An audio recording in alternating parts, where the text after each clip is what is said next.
Մոտենում է մայիսի 9, հաղթանակի 70-ամյակի օրը։ Ֆաշիզմի դեմ հաղթանակի կերտման գործում իրենց կյանքն ու առողջությունը ներդրեցին նաև շատ հայորդիներ։ Իսկ ողջ վերադարձածներից ոմանք շարունակեցին պայքարն արդեն հանուն օրինականության, հանուն կարգ ու կանոնի հաստատման։ Նրանցից մեկի մասին է մեր հերթական տեսանյութը։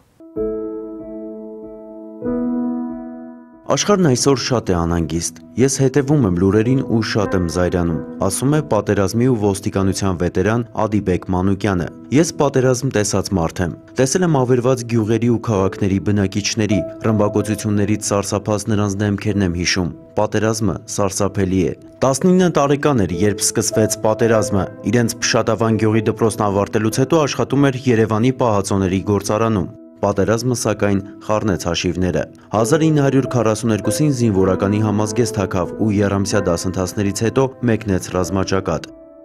Մասնակցել եմ Ռոստովի ազատագրմանը։ Այնտեղից հետո դրանց նեմեցին հետ շպրտեցին, հասակ մինչև Տագանրոկ շասած, այնտեղ ռուսական գյուղեր կային, Բաշա Սալի, Մալիկի Սալի։ Մի հատ էլ հայկական գյուղ կա Ռոստովի, Չալդեր հայեր են ապրում, մեծ գյուղեր։ Այդտեղից եկանք պատերազմի նեմեցին հետ շպրտեցինք, ոտքից վիրավորվեցինք։ Մարտական ընկերները նրան դուրս են բերում մարտադաշտից։ 2-3 ամիս Կիսլովոդսկի հոսպիտալում բուժվելուց հետո զորացրվում է։ Պատերազմը դեռ չէր ավարտվել։ Երկրորդ կարգի աշմանդամ Ադիբեկ Մանուկյանը Երևանի միլիցիայի դպրոցում սովորելուց հետո ծառայության է անցնում միլիցիայի երկրորդ քաղմասում։ Անձնագրավար, դասակի հրամանատար, տեղամասային տեսուչ։ Շուրջ 30 տարիների ծառայություն, ձեռքբերումներով ու նաև փորձություններով։ Ինքն ամենավետ ձեռքբերումը ոչ թե խրախուսանքներն է համարում, այլ ընկերներին, հարգանքը, որ վայելել է բնակիչների կողմից։